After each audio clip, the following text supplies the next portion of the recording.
Greetings, everyone. This is Mountain Spirit Witch. Welcome to the magical world. Yes, a little bit of a channel name change that is more appropriate for this time. And my channel is a little bit changing in the direction it's going. And so I am the Mountain Spirit Witch. And now, today, I'll be talking about Imbolc. That is the next holiday or festival on the Wheel of the Year. Last video I talked about Yule, and this next festival comes on February.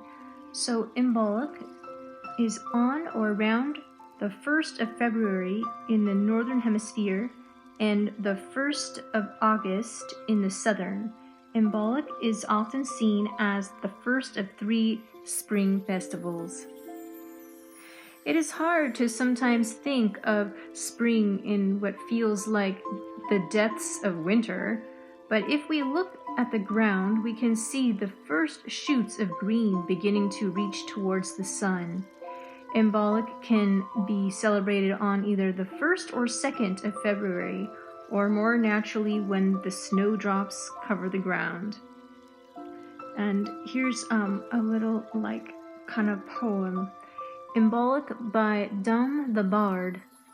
As the dark, cold morning gives way to light, and the world shows its face, dazzling in her nakedness, so the twigs and leaf bare branches bow to the passing dance of old Jack Frost, his crystal breath on the earth, and the corners of houses weep icicles of joy. But where is the sun's warmth? Where is life? A small flower, delicate and pure white, looks to the earth as if talking to the waiting green. Not yet, it seems to whisper, when I fall, then you can return. And she nods her head as the lady passes by, leaving more flowers in her wake. This is the feast of Imbolc. The light of the sun in the wheel of the year stands in the northeast, within the cone of darkness. This is a time of hope and preparation. This is the time of growing of the light. This feast is known by many names to many people, for the truth is reflected from many mirrors. It has been celebrated as Februa and Candlemas. Our ancestors called it by names long forgotten, and our children will call it by names as yet unconceived. At this time, our ancestors saw the sun, the weak and helpless child of light, grow stronger day by day. The land still lies in darkness, but the rule of the darkness is challenged by the infant Lord of Light. Little by little, the skies grow light, and the blessed earth gives forth her first flowers, snowdrop and crocus, as promise of the summer that is to be, when all creation will rejoice in the one universal light. This feast of Imbolc is sacred to the lady, the child woman, the virgin who is known as Brigid and Athena and Britomartis, and names without number.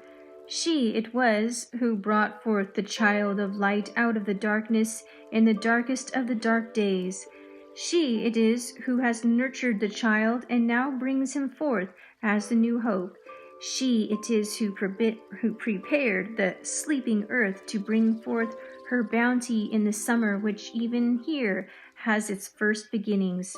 As we see the child of light grow stronger day by day in the arms of the mother, so do we understand that we ourselves will grow under the protection of the mantle of the lady, and the light that shines within us will bring forth a great harvest in the ground that she has prepared. This is our knowledge and our affirmation. All right, now I'm going to read a little more in depth about this.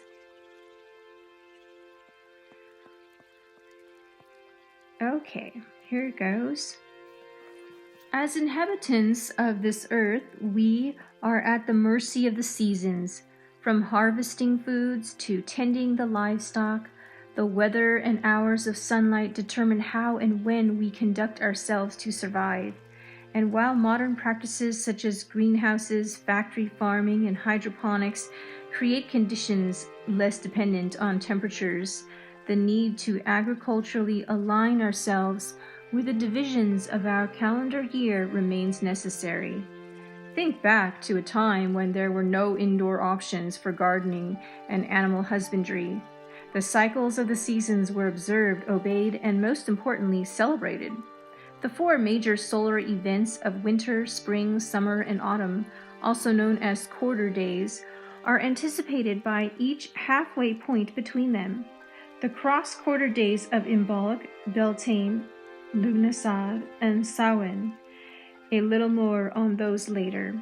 The cross-quarter day of Imbolc is a time to welcome longer days, prepare for the pending warmth, and embrace the new life about to spring from the soil. Imbolc is a Gaelic seasonal festival celebrated between January 31st and February 2nd, halfway between the winter solstice and spring equinox. As the midpoint between the chill and the thaw, we anticipate the changes that spring has in store for us. In ancient times, this transition anticipated the departure of frigid, lean days and the restless desire to get our land and livestock ready for a rebirth. The etymology of the word Imbolc is up for debate, with several possibilities floating about since it first appeared in Irish text dating back to the 10th century. The most common interpretation is Imbolc, which means fire in the belly, most likely referring to lambing season, which traditionally occurs during this time of year. Another suggested ovine origin is O-milk, a name for ewe milk. Some additional possibilities include Imbolc, the word to wash or cleanse oneself, spring cleaning, and Imbolgon, a Proto-Celtic term for budding. Imbolc is considered the festival of the Celtic goddess Brigid, as well as the feast day of Saint Brigid, a patron saint of Ireland. Who was Brigid?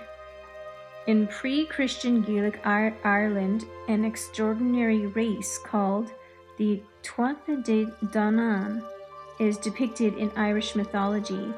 Brigid was the daughter of the Dagda, a powerful king of the Tuatha De Danann. Folklore renders Brigid as a goddess of poetry, fertility, wisdom, and fire. Then there's the 5th century girl from the county Louth, born into slavery. Saint Brigid founded the first convent in Ireland. During her years in Kildare, Saint Brigid is credited with many miracles. A 17th century biographical anthology of Irish saints speaks of a friendship between Brigid and Saint Patrick. So, are they one in the same? As pagan author Paddy Wigginton so eloquently puts it, when Ireland converted to Christianity, it was hard to convince people to get rid of their old gods, so the church allowed them to worship the goddess Brigid as a saint, thus the creation of Saint Brigid's Day. The Christianization of ancient rituals, celebrations, and even gods is often debated, but that's a topic for another day. Yeah, I really don't like that Christianity tries to take over the indigenous spiritual beliefs and try to Christianize it. I really despise that. In a more inclusive explanation, the RTE documentary on Folkheart, Colonel Luth sees author Dolores Whelan telling us most of what we know about Brigid as the Christian saint who was supposedly born in Folkheart and set up her monastery in Kildare actually comes from her pre-Christian incarnation as the goddess Brigid. And in order to understand Celtic spirituality, you must understand Brigid as both goddess and saint. The historical and spiritual significance of Brigid of Kildare to the people of Ireland is undeniable, especially at the Solas Bridge Centre in Kildare town. It is said that her fire kept aflame for nearly 10 centuries before finally being extinguished during the reign of Henry VIII and the suppression of the monasteries. In 1993, the Brigidine Sisters of Kildare relit the fire of Brigid, and the perpetual flame continues to burn at Solas Bridge to this day. Brigid, whether fire goddess, patron saint, or both, compels us to ritualize life returning to earth through flame, light, and purification during the festival of Imbolc. How is Imbolc celebrated? From crosses woven of rushes to elaborate Imbolc altars, the celebrations focus on protection and purification. Being that Brigid is associated with fire, the presence of flame is abundant, whether it be candles, torches, lamps, or the hearth. Brigid's cross is a highly recognizable symbol of Ireland, with its square center and 4 tied arms. Traditionally made of rushes, a straw-like plant, Brigid's cross can be made of any flexible, hardy stems, even readily available pipe cleaners, as illustrated by Sean O'Laugher.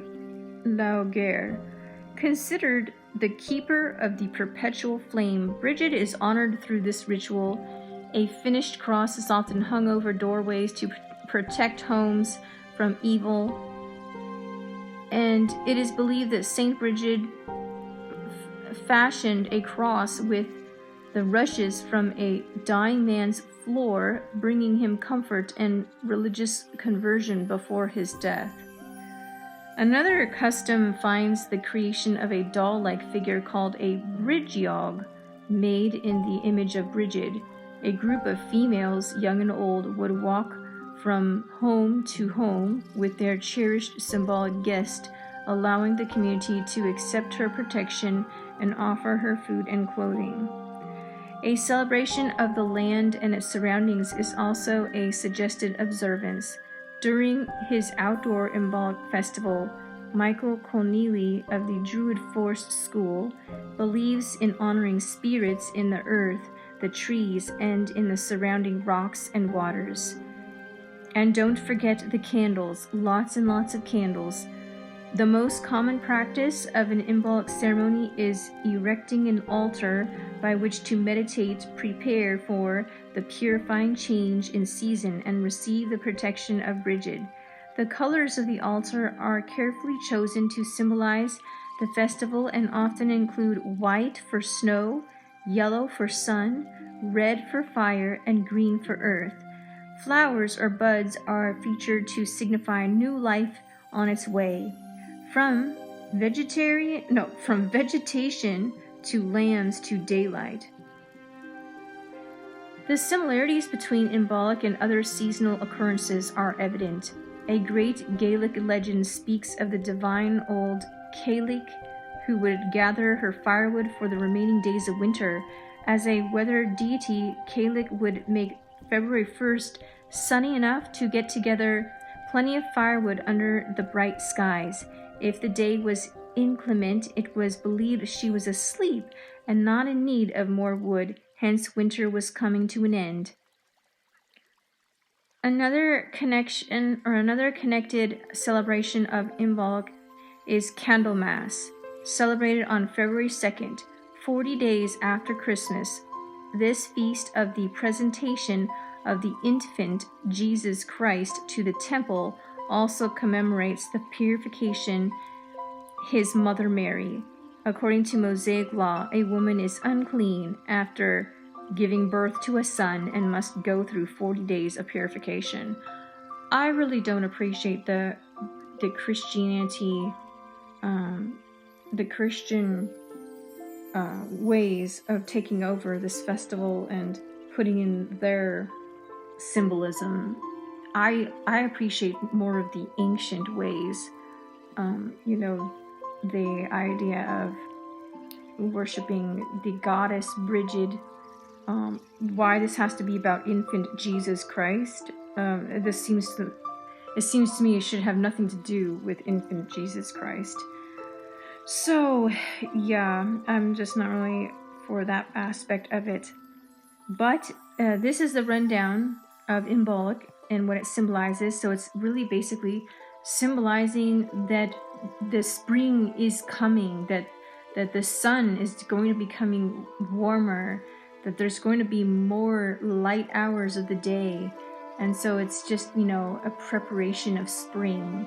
And to me, that is what it's all about. To me, that is the beauty of it.